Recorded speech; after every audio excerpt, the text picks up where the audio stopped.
Welcome back for another episode of the Chamber Podcast. My name is Rob Johnson. We have a very special show for you today. Joining me remote is a Michigan native and the front man of the Tommy Steele Band, Tommy Steele. Tommy, welcome to the show.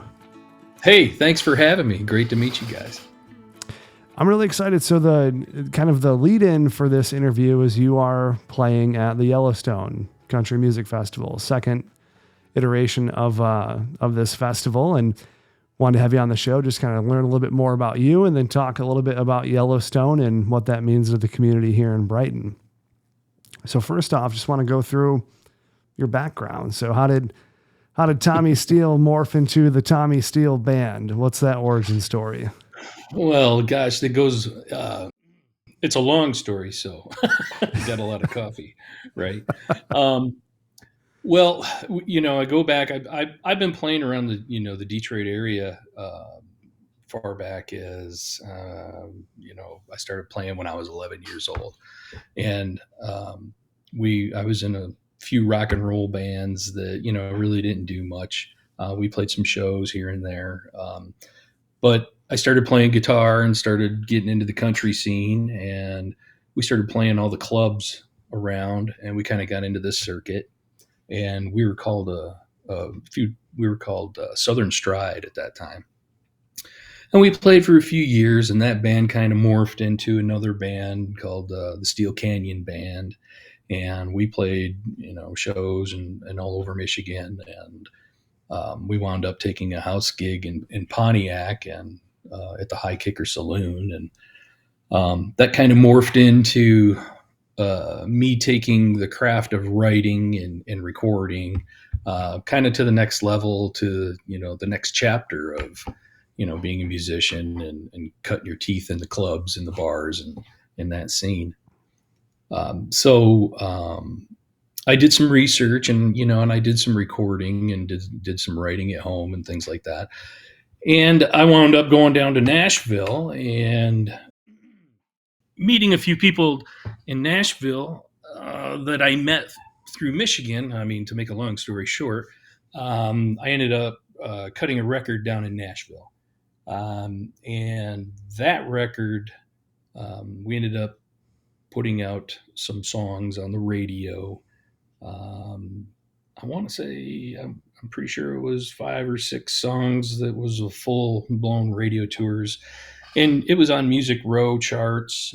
We had various songs on various charts all along the way, which kind of, put me in the gear of being in Nashville for a while and doing a lot of songwriting and, and playing a lot of shows. We were doing a lot of shows and all over. I mean, festivals and radio promo shows and doing radio tours and, just getting the taste of what it's like to be out there as a struggling artist, trying to survive in that world.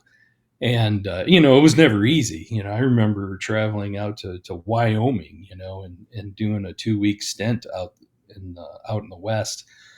And, we had very little. We had very little food, we had very little accommodations. The bus that we were on lost its generator power, lost its heating power. So, and it was, in March out in the mountains of Wyoming. So, it was just kind of crazy. We had a lot of fun, a lot of memories and a lot of great times. And that kind of led me to getting more into the business of music. I took that, and every step of the way, when you make a record, you're always looking for what's next. What is it that's next for us, and how are we going to top what we just did or make it better or improve. And so I was always kind of in a group, and I ended up writing with a good friend of mine, Jack Williams. He would bring me into these writing sessions where I would start crafting these songs with guys like James Dean Hicks, who's got I don't even know the count, but it's got to be 30 number one hits right under his belt. Troy Johnson and all these different songwriters. Um, I got to be in that crowd and I got to do that. So with that, I met, well, let me back up. With that, I ended up doing some writing at a publishing company in Nashville. Um, and that was Savannah Music. And Savannah Music was owned by Dave Gibson. Dave Gibson was a songwriter with some number one hits. He wrote songs for like Alabama and Joe Diffie. Just a lot of really good songs. Uh, anyway, I ended up meeting them, writing down there with those guys, hanging out with those guys, becoming friends with everyone that was down there, and it was a great experience at the time. But the cool thing was that I didn't know what was going to happen. As I ended up meeting a guy, this older guy who was kind of grumpy, but he was kind of had this really cool vibe to him, and I knew his name, but I didn't really know kind of what he did or what his role was. And it turned out to be his name was Bob Saporiti, and he was the vice president of Warner Brothers. Uh, we became pretty good friends, him and I. And I was mentored by Bob for a few years. I think it was about 2.5 years. We recorded a song that Dave Gibson produced, that Jack Williams and Travis Meadows wrote, called My Side of the Street. And we ended up taking that with Bob Saporiti's help. We went to radio and we drove that song, It's Life, on the charts, and it did pretty well for us, My Side of the Street. From that point, I ended up, that was all great. And we were, had a lot of things going. And, I was kind of like, okay, we're all still writing. We're in these groups, and we started writing more songs and doing more demo work. And I was creating a studio. I had, little kids, and I wanted to be more home, so I was going through all these changes and things. So I ended up, building a studio in Michigan at my home and started doing demos instead of going back and forth every single weekend or every other weekend or, every other week. And it was just, the traveling and all that between playing shows, writing, recording, radio.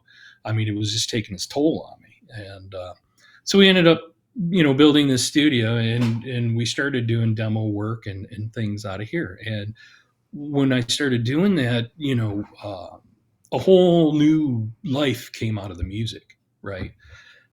We went from, hey, instead of having us and some other studio musicians involved, to now we're kind of like Metallica. Hey, it's just me and a few other guys, and we're putting this stuff together, and we're creating every detail that there is. And for me, that was incredible. Just an incredible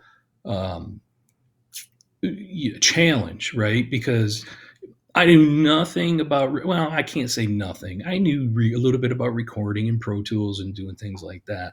And all along the way, I've been, educating myself. And it's been a great education.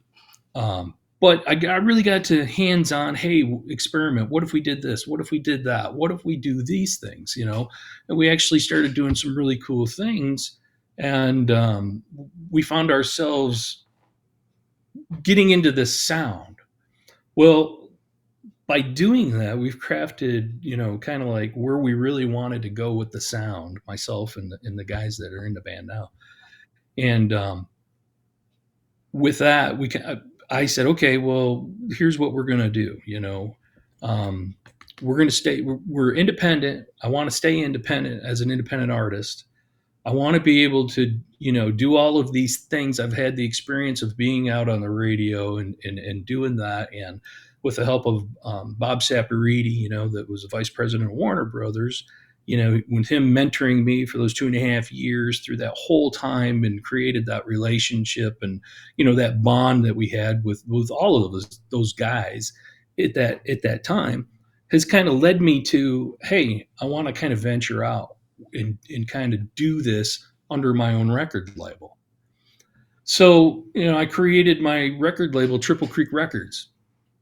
And with that, I said, this was 2017. I said, okay, we're gonna try and we're gonna put out this song. And be honest with you, I didn't know how anyone would react to this song because this was a song that we had written um, that I thought we would never record. I thought we would never really do anything. And that song was "Rockin' Both Sides of the Fence." And I'm not sure if you've seen the video or if you heard the song, but it's not your typical hey, I'm, going down the country, here I come. It's not a country, it's a little bit of a rocking song, and it's a fun song, right? And we released that. We had a video made, and everything just seemed to, hit on every cylinder. I mean, a lot of the charts that I was seeing come in, we're right up there with the top people. The radio charts that were putting it out to the DJs, I know we were like number 2 listened to during that week, on Play MPE that we put, the source that we put it out on that goes to all of the outlets. I mean, it ended up being an eye opener to where, wow, we got all this attention, and not just here. We got this attention all over everywhere. Which kind of really catapulted us into a different realm from what we were used to. So with that, we had to piggyback that with another song, and so the great thing with that was the writing this song. It was kind of a part of my life, and when I came home, it meant a lot because I had this song. I didn't know what I was going to do with it. My 5-year-old son said, "Hey, Dad, I got an idea. Why don't we do this and that, and I'll be you, and we can make this happen." I went, "You're kidding me, right?" I picked up the phone and I called the director. I said, my buddy Noel Thompson, he's from Michigan, and I said, "Noel, we got to make this. Here's Cole's idea. It's this, it's that, And well, we made the video to What I Gotta Do. We recorded the song. We got a lot of attention on that song and went to number 1 overseas at the Euro American Academy, Euro Country Music Academy of Music, I think it's called, whatever it's called over there. And we're very grateful, very, very grateful that people really liked what we had to offer.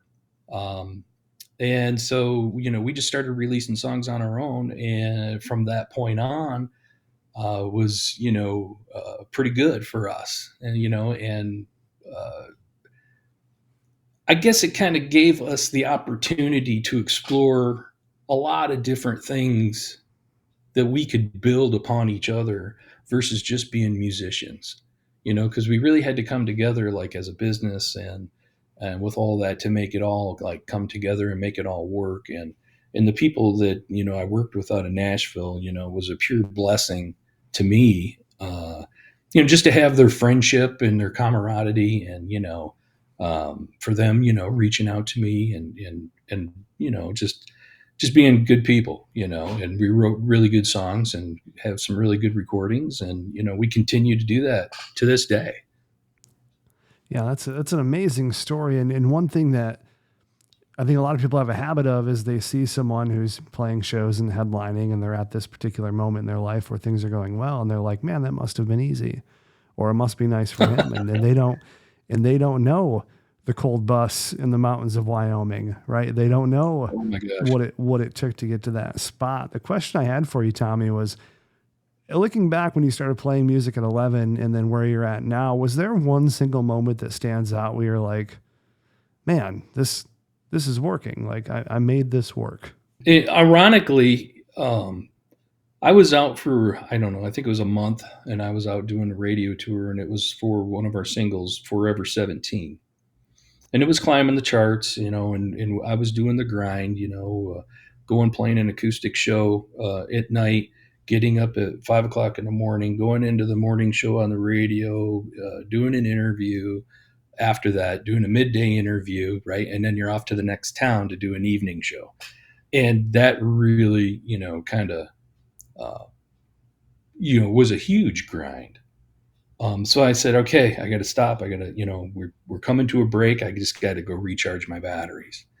So I remember I came back to Michigan, and and I was just driving, and I was just locally going over the overpass, and all of a sudden on the radio I heard on B95 them come on say, "Here's a newcomer, Tommy Steele, with Forever 17." Tears rolled down my eyes. I was Wow. like, wow. And I had heard my other songs previous to that on the radio, everywhere else, everywhere. But when it came to Michigan, it was that day. I remember that to this day I get choked up. First time it like hit me, boom, whoa, on the radio, and that's kind of cool.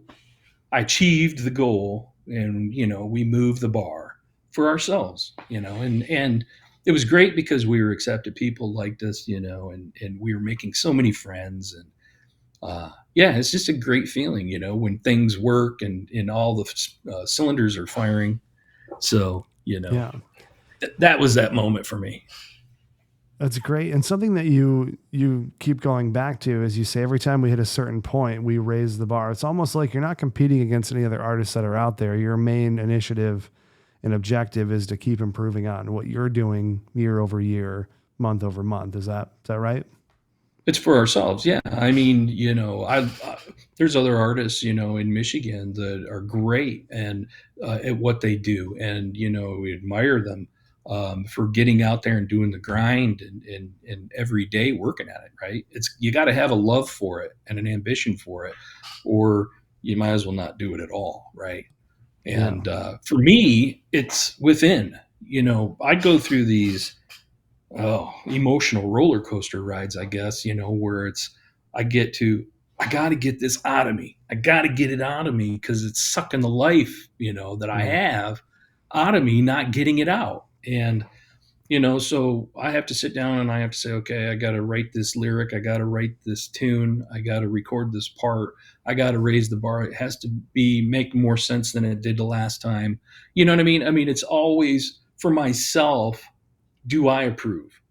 And a lot of times, so many other people approve before I do, right? Of myself. I guess I'm my worst critic. But there's nothing more that I love more than playing live because I've done it my whole life. I mean, it's in my mom. She sang. Hell, I got a picture of her pregnant with me while she was singing on stage, right? And I kind of, I tell that story. I used to tell that story a lot, to the radio people. That's kind of, in my blood that I've been doing it. And I don't really look at it to where, hey, this is something I have to do versus this is what I've been doing. You know what I mean? Yeah.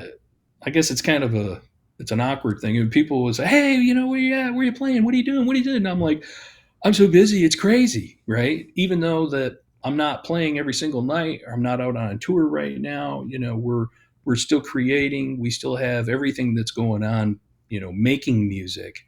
And, right now the stuff that we're making is awesome. And I can't wait to share it with people. The new music that we've got coming.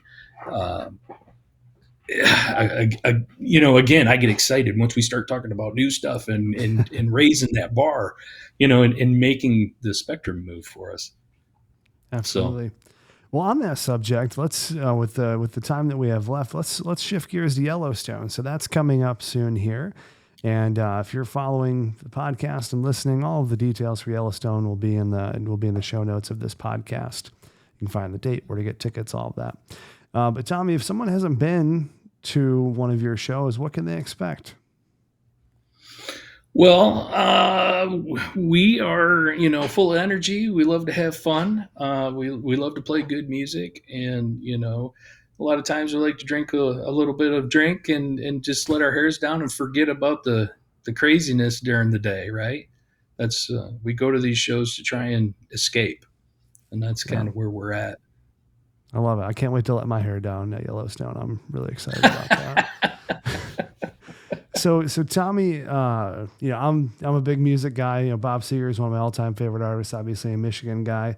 Are there any artists that have continued to inspire you throughout your career in the music industry? Yes, there are many. But lately I have to really just, I mean, Toby Keith, I had the pleasure of meeting Toby Keith once. Yeah, he's a You giant. know, Was a giant, I very, should say. very inspiring guy. Bob Seger, like you mentioned, but the one guy that stands out to me right now that really inspires me is Sammy Hagar. Hmm. Just because he's got the love, he's got the drive, he doesn't want to stop. There's no stopping. And to me, I just look at that and I go, wow, look at him, man. He just go, go, go, go, go, like the Energizer Bunny. So It's a it's a monster musician, absolutely. absolutely. I got to interject on that one just because he can't drive 55. Yeah. He's always Sorry about that. I never butted on these, but I couldn't miss that one. No, I love it. Yeah, he's always, well, that's the thing. He's always in overdrive, right? So this song isn't as on the nose. So, Tommy, if people want to know more about your music, learn more about the band, where do you typically direct people to if they want to get a taste of what the Tommy Steele Band's all about? You can check us out, TommySteeleBand.com.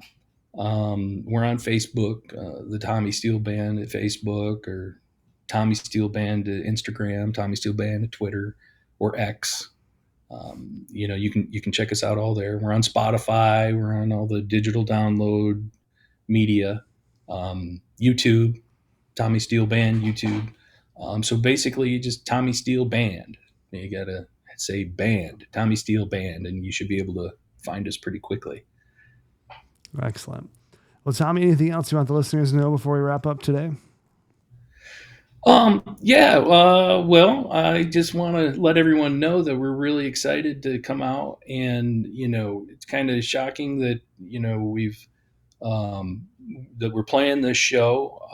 One of the best kept secrets, I think, that I'm kind of amazed that hasn't come out yet is that I had worked for Kevin Costner himself and was on the Yellowstone set in 2017. Oh, wow. Helping him in his band, Modern West, do a few projects. So That's crazy. That's a full circle moment right there.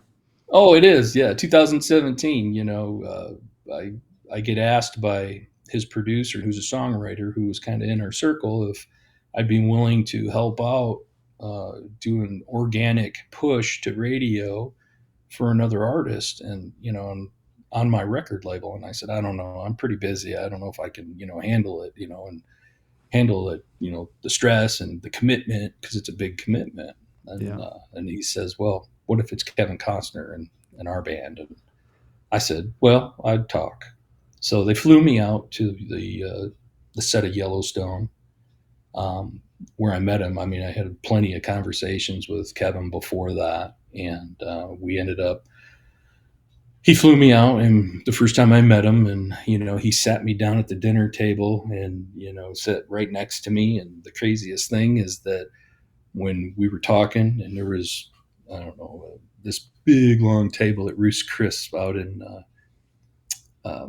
Utah, and he sits down, and Roost Chris has these big bowls of vegetables and things like that, right? And the big servings.